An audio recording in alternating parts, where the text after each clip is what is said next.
Hello and welcome to MedEvidence Articles, where we encourage community research and education with weekly articles. I'm your host, Benton Loeyball, and this week we're talking about obesity. The obesity spiral. Obesity is a big medical concern. It is when there is an excessive amount of fat that causes medical problems. It is usually defined using the body mass index, or BMI. BMI is a very crude calculation determined only by height and weight. In the USA, overweight is defined as a BMI over 25 kilograms per meter squared, and obese is over 30. This measurement is simplistic and does not take into account any nuance. For example, the CDC has found that the average American male is 5 foot 9 inches and just under 200 pounds. This gives a BMI of 29.4, which is overweight. Arnold Schwarzenegger is 6 foot 2 inches, and at his peak performance, he weighed around 235 pounds, giving him a BMI of 30.2, which is classified as obese. Independent tests, however, have found that the average male has 28% body fat, whereas Arnold was at 8%. Nuances aside, BMI is still an important calculation. If the main measurement for obesity can give silly results, does that mean obesity is a made-up condition? Absolutely not. Obesity causes and makes several medical conditions worse. 4 major mechanisms cause damage: inflammation, stress, fat, and weight. Inflammation can lead to diabetes, cancer, infertility, polycystic ovary syndrome or PCOS, and more. Stress is bad for many body systems, including mental health. Increased fat, also called lipids, can lead to liver damage. Stress and increased fat together can increase the chances of blood vessel damage, high blood pressure, heart attack, and stroke. Finally, the pressure of weight itself can degrade joints, squeeze organs, damage the kidneys, and constrict blood vessels. So, what causes obesity? At its simplest level, weight gain is caused by consuming more calories than you need. The reason why some people can't burn all of the calories can be vastly more complex.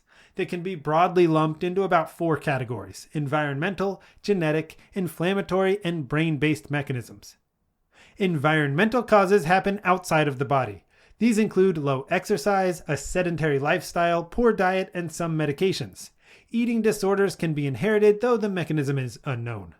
The genetic factors of obesity are very complicated. There are over 200 genes that may affect obesity, and to make matters worse, your body alters parts of the genetic code in response to environmental factors. This process, called epigenetics, complicates things a lot. On top of these two, inflammation is a big risk. Inflammation can lead to conditions such as metabolic syndrome and insulin resistance, which affects how the body processes energy. Energy mismanagement on a systemic or cellular level is very hard to fight. Brain-based mechanisms are complicated but very powerful. We must first remember that some brain functions are specialized for a bygone time. Our brains are biased to ensure we're safe in times of scarcity, not times of plenty. This can lead to trouble in our modern era of readily available food. The brain can change on a physical level. When we routinely engage in dangerous behavior, it is usually because parts of the brain have changed in an unhelpful way. An example of brain changes can be found in systems around a hormone called leptin. Leptin is secreted by fat cells and helps regulate our appetite.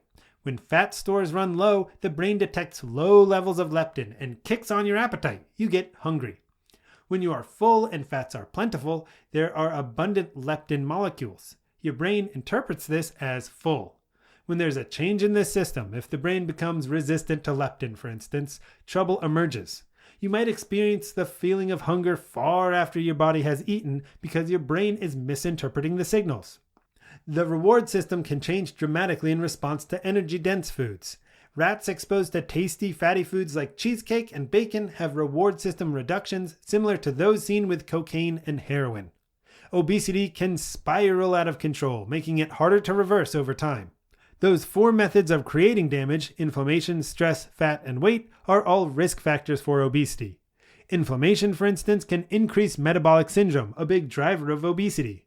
Obesity causes inflammation that may make metabolic syndrome worse. They can also disrupt the brain pathways that affect reward, inhibition, appetite, and so on.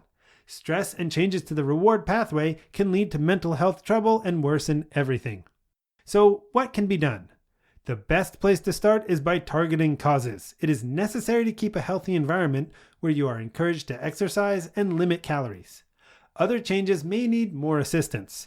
Medications may be available or in trials to correct changes in gene expression, inflammatory responses, and specific hormones that affect the brain. Equally important is support from friends, family, and medical professionals. The struggle against obesity can quickly spiral out of control. Don't be afraid to look for help with this condition. Thanks for joining us on this week's episode of MedEvidence Articles. If you'd like to know more, all of our descriptions are linked in the podcast description below. You can also visit our website at medevidence.com. MedEvidence helps answer the question of who can you trust for medical information. The MedEvidence platform provides valuable information about many medical issues and the insights of evidence-based medicine. MedEvidence educates audiences through engaging and entertaining magazines, podcasts, videos, articles, and presentations. We strive to bring together diverse voices of top-level medical professionals, researchers, and experts to provide unique and engaging content that uncovers the truth behind the data. For more great content, including discussions by physicians and subject matter experts, check out the MedEvidence podcast. My name is Benton, and we'll see you next week.